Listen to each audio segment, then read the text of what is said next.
Picture an early dawn along the Great Plains, when the world still belonged to the sound of wind and the slow breath of the earth. The grass glistened with dew and thin lines of smoke curled from a small fire inside a circle of hides. A family stirred quietly, tending embers, rinsing their mouths with cold water drawn from the riverbank. To them, cleanliness was not separate from life. It was a rhythm, a respect for the body that faced the wind each day. And as you listen now, maybe you're far away from that river. Perhaps you're having breakfast in New York, Chicago, or Dallas. Maybe you're winding down for bed somewhere in Toronto. Wherever you are, this story reaches you across time. A small link between your world and theirs. Tell me in the comments where you're listening from. I'd love to know.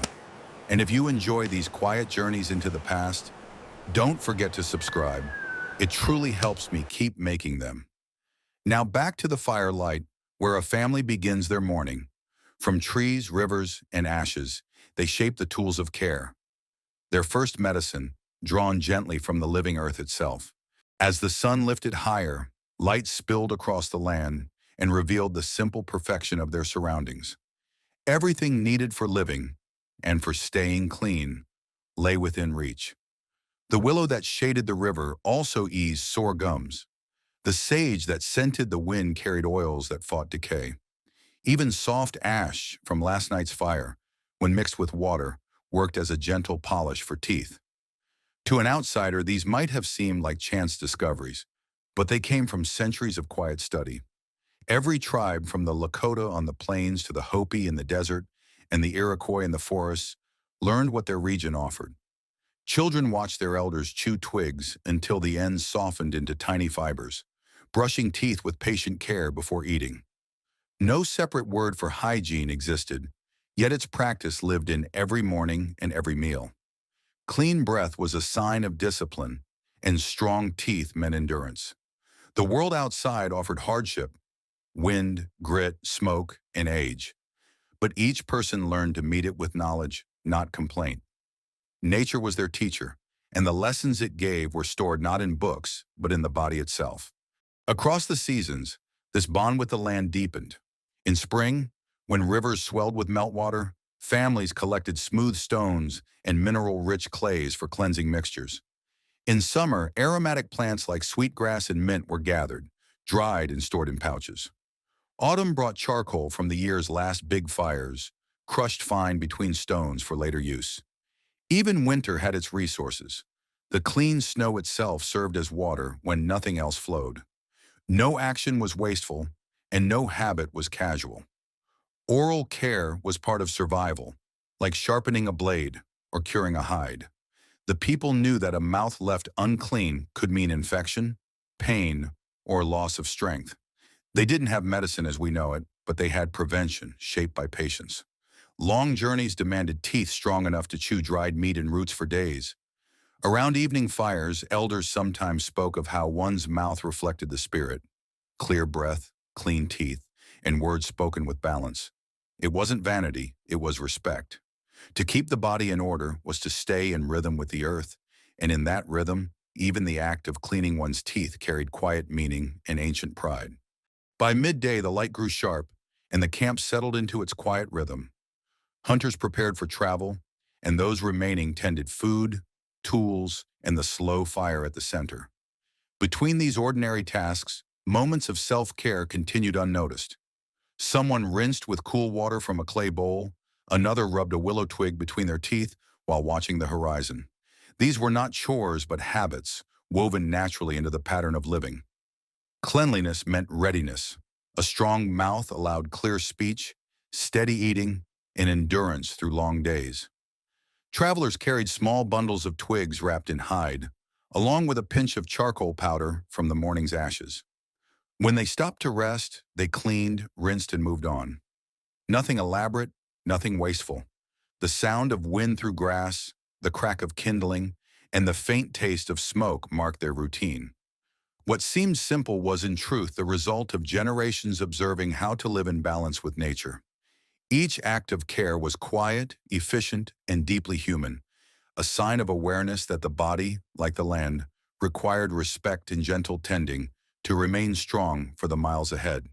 As the day faded and the plains turned golden beneath the setting sun, families gathered once more around their fires. The same hands that prepared food also prepared the tools for the next dawn, cutting fresh willow twigs, saving fine ash, and keeping pouches dry. Even in silence, the rhythm of care continued. A mother showed her child how to roll a twig between the palms to soften it, how to chew lightly before brushing the edges of the teeth. Laughter mingled with the scent of smoke as the lesson passed quietly between generations. The air cooled, stars rose, and the sound of distant drums from another camp carried faintly across the prairie. Within each small circle of light, people honored the same principle, that health came from harmony, not from invention. Nature had already given what was needed. They had only to listen, to learn, and to use it with respect. Tomorrow would bring new work, more hides to tan, more meat to dry, more miles to walk. But tonight, the camp rested clean and content, their strength renewed. From earth, fire, and water, they had drawn their medicine. Their smiles reflected the land itself, enduring and alive. As the sun rose higher and morning turned to work, every camp prepared its small instruments of daily care. The same willow that shaded the river now served as a brush. Branches were cut to hand length, peeled and chewed until the ends split into soft fibers. These fibers, damp with clean water or light ash, swept away the thin film left from meals. In the forest regions, people favored dogwood or birch. On the plains, sagebrush or rabbit brush. And in the desert, the fibrous roots of yucca. Each plant offered a texture that cleaned without cutting. Women shaped the twigs, trimming them smooth with stone flakes and storing them in small skin rolls. Men carried a few in pouches used for tobacco or tinder. There was no ceremony, yet there was care, the same precision given to arrows or snares. A clean mouth was as practical as a sharp knife. Travelers used these tools during pauses in the hunt, rubbing the gums gently, then rinsing with cool water. By afternoon, the twigs dried in the sun, ready for the next day, a simple cycle repeated by generations who understood that good tools, even small ones, meant lasting strength. Among the coastal peoples and those near rivers, bone and shell served where wood was scarce. A fish rib, scraped thin and polished smooth, became a toothpick for clearing fibers from meat. Small bird bones, cleaned and dried, were shaped into narrow scrapers for the same purpose. Along the salt flats, crushed shells mixed with ash formed a mild abrasive used, sparingly, to brighten enamel. Everything was measured by experience. Too coarse, and the teeth wore down. Too soft, and it made no difference. Over time, the right balance emerged. These tools were kept with care, wrapped in hide and placed near personal belongings. A hunter might carry his scraper beside a knife, using it after meals in the field. Women often maintained sets for the family, ensuring each member had a stick, a scraper, and a small pouch of cleansing powder. None of it looked like medicine, yet it was health preserved through habit. The materials came from the same meals they ate and the same fires that warmed them. Nothing wasted, nothing invented, just knowledge refined through use, turning wood, bone, and ash into quiet instruments of endurance and everyday resilience. When a new twig or scraper was first used, its surface was tested gently. The goal was never force, but balance. Enough pressure to clean, not enough to harm. Elders taught the rhythm through demonstration, small circular motions, steady and patient, always followed by rinsing with clean water. They knew that gums, once cut or irritated, could bring fever or swelling that threatened survival. A sore mouth meant difficulty eating, and difficulty eating weakened the whole body. Clean teeth were more than appearance. They were protection. Children practiced by chewing soft roots until they learned how to make fibers without splitting them too deep. Older members checked their progress, adjusting grip and movement. These lessons were passed quietly, not as instruction but as habit absorbed through repetition. Some families stored the best twigs near food baskets to remind everyone that care came before eating. The process was simple but deliberate. A few minutes at dawn, another at dusk, steady as breathing. The sound of brushing joined the rhythm of daily chores, another small proof of order in a demanding land where the smallest routines decided whether life remained strong or slowly wore away. Fire contributed as much to their health as to their warmth. From its ashes came fine powder used to clean both teeth and utensils. Hardwoods such as oak, maple, or cottonwood left behind smooth gray ash, rich in natural minerals. A small pinch on a damp twig worked as a gentle scrub, removing the dark stains left by smoked meat or berries. The same ash purified cooking pots, polished tools, and eased insect bites. In many camps, each fire pit had two purposes: warmth and cleansing. When the fire cooled, the remaining ash was sifted through fingers, the softest portions saved in small hide pouches. Children learned to recognize the right texture, smooth as sand yet harmless to enamel. Mixing it with water created a paste used sparingly, often once a day. The flavor was neutral, the result immediate. Teeth left clean and slick beneath the tongue. This simple method required no trade goods or storage, only the patience to wait for the right fire and the discipline to use what nature offered. In a world without waste, even the remains of a meal's fire became medicine, keeping the mouth healthy and the body prepared for the next day. By evening, after long hours of work and travel, families gathered near the firelight once again. The tools of the day, twigs, scrapers, and pouches, were cleaned, dried, and placed aside. Before the last meal, many repeated their routine, brushing lightly, rinsing, and checking for any sign of soreness. The gestures were quiet, almost unnoticed, yet they carried the same importance as tending a wound or mending clothing. Around them, the world darkened, the air cooling under the open sky. Within the circle of light, elders might share memories of how their own parents taught them these same steps beside older fires. The act linked generations without ceremony, each one preserving health through simple skill. These were not inventions of comfort, but of necessity, born from observation and patience. They reflected a truth common to all who live close to nature, that survival depended on care as much as courage. When the fire burned low and the land settled into stillness, every mouth was clean, every tool set for morning. In that small circle of order, they faced another day ready, their endurance polished as carefully as the teeth that carried it forward. Across the vast lands of North America, every region held its own hidden pharmacy beneath the soil. When morning work began, someone might be seen grinding charcoal, another collecting sand or soft clay near a riverbank. These materials, ordinary to the eye, formed the foundation of dental cleansing. Charcoal from hardwood fires acted as a gentle abrasive, polishing teeth and absorbing odor. Fine sand from streams, sifted carefully through fingers, provided mild friction that removed stains when used sparingly. In the Southwest, mineral salts gathered from dry lake beds were dissolved into rinse water.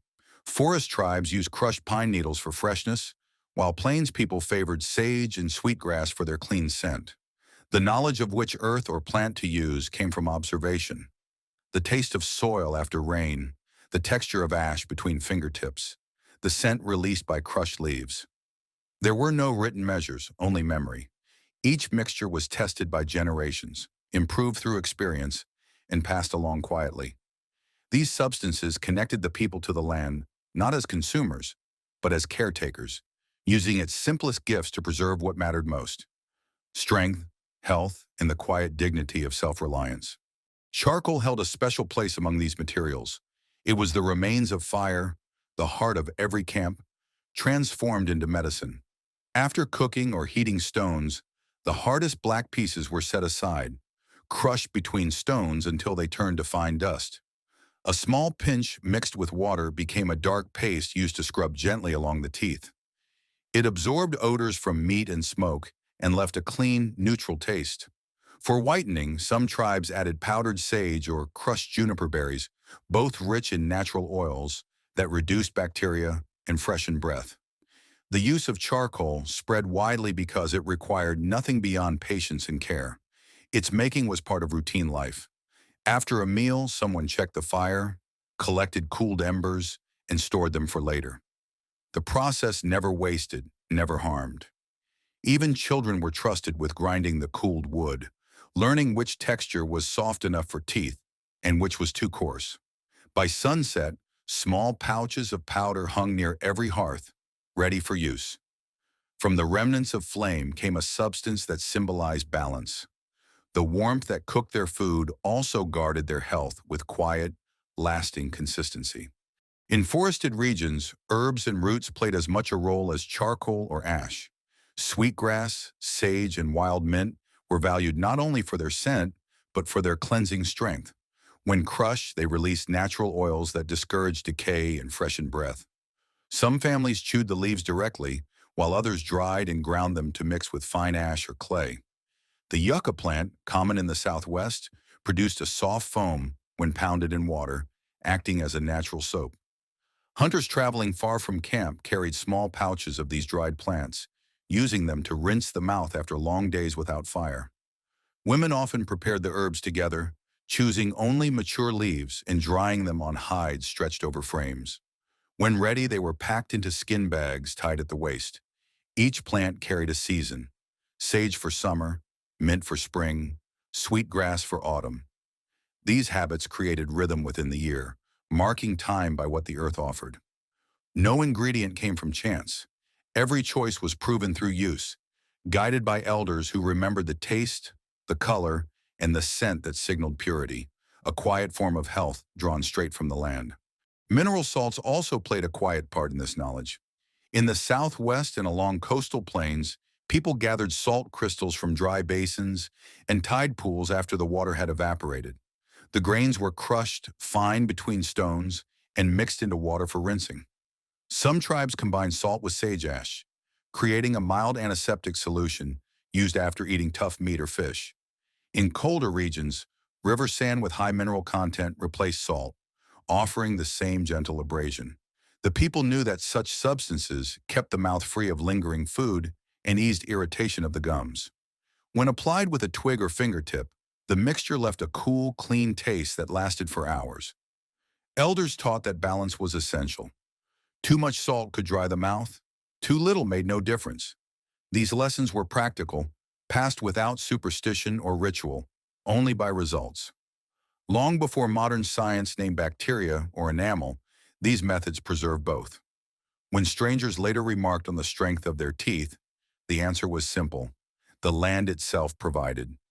Each grain of salt or sand was a piece of that land, serving its people with quiet precision and enduring simplicity.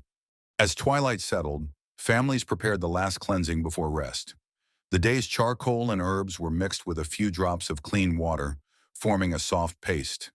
Each person took a twig, dipped it lightly, and brushed with slow care. The air carried the scent of sage and smoke, mingling with the faint crackle of the evening fire. Around them the land cooled, and the rhythm of insects replaced the noise of work. The task required no words. It was a routine known to all, the young watching, the old guiding by example. Afterward, the tools were cleaned, the pouches sealed, and the fire fed one last time before sleep. The practice left more than fresh breath. It brought a sense of completion, the closing of a day lived in harmony. Tomorrow they would gather again. New ash, new herbs, the same steady motion of life.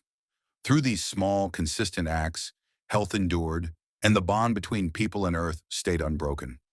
Even without knowing the science behind it, they understood its truth, that the same elements which built the world also maintained their bodies, connecting every breath, every meal, and every night of rest. Long before any idea of nutrition or dentistry existed, native peoples lived on diets shaped by the land itself, pure, fibrous, and balanced. Their food demanded strong teeth and rewarded them in return. The hunters of the plains chewed dried bison meat that required long, grinding motions, strengthening the jaw and keeping gums firm. In the woodlands, people ate nuts, berries, and fibrous roots that scrubbed the teeth as they chewed. Corn, beans, and squash, known together as the Three Sisters, formed the heart of many diets, providing energy without refined sugar. Fresh fish and shellfish along the coast brought natural minerals that helped preserve enamel. Across regions, food was roasted, smoked, or sun-dried, never processed or softened by heat beyond what was needed.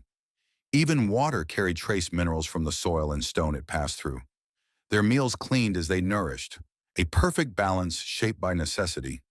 Strong teeth were not a pursuit but a result, the outcome of food gathered by hand, prepared without excess, and eaten close to its source. In every bite, the land maintained its people, and their bodies mirrored the strength of the soil they walked upon. Meal times followed rhythm and purpose, not indulgence. Morning began with what the land offered: dried berries, roasted grains, or a strip of cured meat.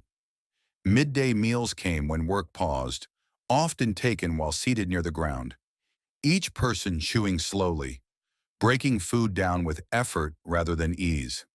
This act of slow chewing cleaned teeth more effectively than any brush. Tough textures and natural fibers worked like polish, removing residue from earlier meals. The absence of soft, sticky foods meant little decay, even in age. In colder months, food grew harder and simpler: roasted roots, smoked fish, dried fruit. In warmer seasons, fresh greens and raw vegetables filled the diet, their rough edges keeping enamel strong. Salted meats and mineral water further reduced bacterial growth, a natural defense born from circumstance, not design. Elders noted that those who ate patiently and chewed fully remained healthier, both in body and spirit. Meals were rarely large but always complete, guided by what could be gathered, grown, or hunted within walking distance. Through such simplicity, their bodies endured seasons and hardship without weakness. Their strength, like their teeth, came from daily repetition, firm, steady, and entirely natural. Different regions shape different strengths. Along the Pacific coast, tribes like the Salish and Makah relied on salmon, seaweed, and shellfish, foods rich in calcium and natural oils that strengthened enamel. In the desert Southwest, the Hopi and Apache ground corn and mesquite pods into coarse meal that gently cleaned teeth as it was chewed. On the Great Plains, bison meat, marrow, and wild tubers formed dense, nutrient-rich diets that required constant chewing and produced little decay. Northern woodland tribes cracked nuts, peeled bark for flavor, and gnawed dried roots to ease hunger on long hunts. Each diet matched its land perfectly. No tribe consumed refined sugar or soft processed food. Sweetness came from honey or wild fruit, rare and earned. Even celebrations kept meals plain by modern standards, focused on endurance rather than comfort. This way of eating left its evidence in bone and tooth. Archaeologists later found minimal cavities, even in elders. Their strength came not from treatment, but from balance. The food, the soil, the water, and the life bound together in quiet cooperation. Every meal served as both nourishment and maintenance, shaping teeth that remained sound through a lifetime of labor and survival. Food preparation itself supported health as much as the food. Women ground corn and grains with stone mortars that added trace minerals to flour. Cooking over open fires exposed meals to small amounts of ash, supplying calcium and potassium absent in modern diets. Clay pots leached gentle minerals into stews.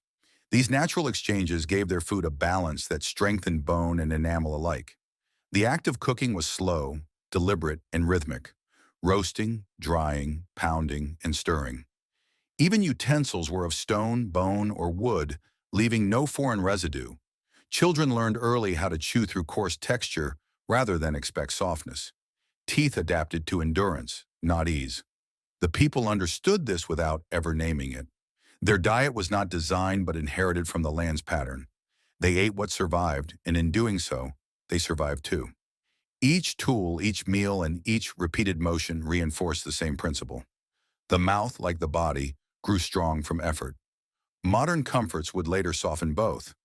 But in those early centuries, resilience was not taught. It was eaten day by day in every simple, clean, and unaltered meal drawn straight from the earth. At day's end, meals ended with care as well. After eating, people rinsed their mouths with water or sage infusion, clearing fibers and salt before rest.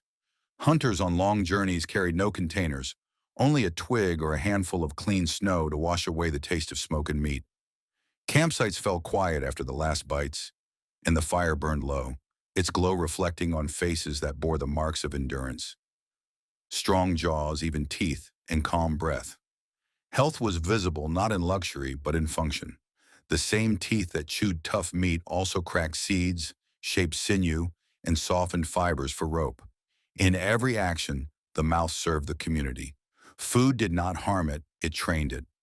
Around the night fire, elders might remind the young that strength began not in the arm, but in the mouth that fed it. Tomorrow would bring new labor, new meals, and the same simple rhythm of chewing and cleaning that had endured for generations. There was no secret, no invention, only the balance between body and land. And through that balance, their teeth, like their spirit, remained grounded, enduring, and alive beneath an endless sky. Even the smallest routines carried meaning beyond their practical use. To keep one's body clean, teeth, hands, hair, and breath was to show respect for the forces that sustain life. The mouth through which prayers, songs, and stories passed was considered a place of balance. It connected speech, nourishment, and spirit.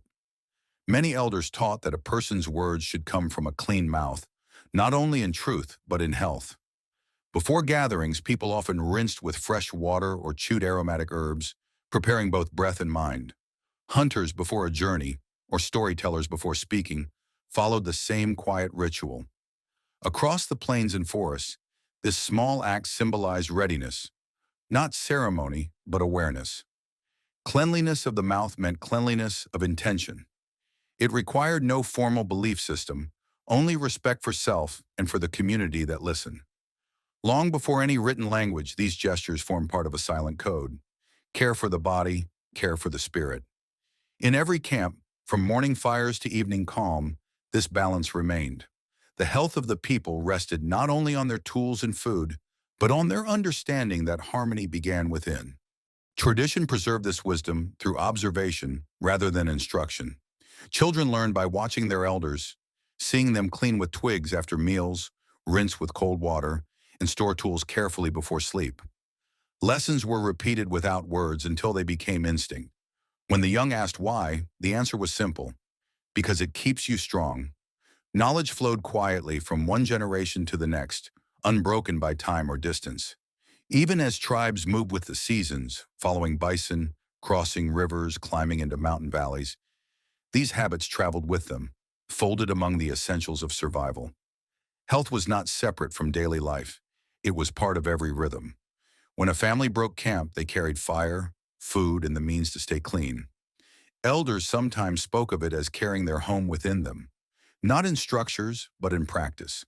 This understanding endured longer than any dwelling or tool. A good hunter, they said, could be known by his breath, a wise woman by the care she gave to her family's health.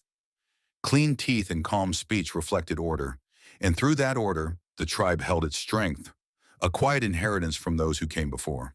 As the generations passed, these customs endured because they worked.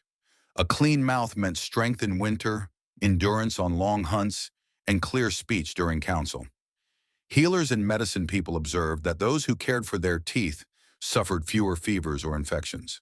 They shared this knowledge through stories, not lessons. A grandmother might tell a tale of a hunter who ignored his health and lost his strength before the hunt's end. Another story might praise the woman whose family never fell ill because she kept her camp clean. Such teachings shaped behavior without strict rules. They reminded people that wellness was not a matter of luck, but of attention. The link between body and spirit was lived, not preached. Each sunrise brought a chance to begin again. Rinse, clean, eat, and speak with balance. No medicine stronger than routine existed. Even when new tools or ideas arrived from distant traders, the core remained the same. Respect the body as you respect the earth. That understanding, simple and unbroken, carried the people through centuries of change, anchoring them to the same principle, that survival was not only a battle against nature, but a partnership with it. In many tribes, these values became woven into ceremony without losing their simplicity. Before gatherings, some used smoke from burning sage or cedar to cleanse the air and mouth, believing that words spoken afterward would carry truth. The act was both physical and spiritual, a purification of breath as well as space. During healing rituals, elders often included herbs that freshened the mouth or soothed the gums, linking internal health to outer balance. Even tools like the chewed twig or bone scraper took on quiet meaning. They reminded the people that medicine did not always come from shamans or distant spirits. It could rest in a handful of soil or a sprig of sage. These connections shaped a worldview grounded in practicality and reverence. The people did not separate health from faith. Both were expressions of harmony, The same materials that built their homes and fed their fires also maintained their bodies. When the fire burned low and songs ended, what remained was the same idea passed through generations. That balance with the earth required care, and through that care, even the smallest act could become sacred. Today, fragments of those traditions still survive. In remote communities, some elders continue to chew willow twigs or rinse with sage water, keeping alive a practice older than memory. The science behind it is now understood. The antibacterial oils, the minerals, the abrasion that preserved enamel, but its meaning remains the same. It was never only about clean teeth, it was about living in rhythm with the earth, taking what was needed and respecting what remained. The people who first learned these methods left no books, no diagrams, only habits passed by example. Yet their wisdom endures, carried in the understanding that health begins with awareness, not invention. Across centuries, the tools have changed, but the principle has not. A strong body depends on balance, and balance begins with care. When we think of their lives, the firelight, the river water, the quiet morning routines, we see that nothing was wasted, nothing forgotten. Each act, no matter how small, connected them to a greater whole. That connection between human and land, between care and survival, is the legacy they left behind. A quiet truth still whispered in the rhythm of every breath. If you made it this far, thank you for spending your time here. If you'd like to hear more quiet history like this, consider subscribing. Your support truly means a lot.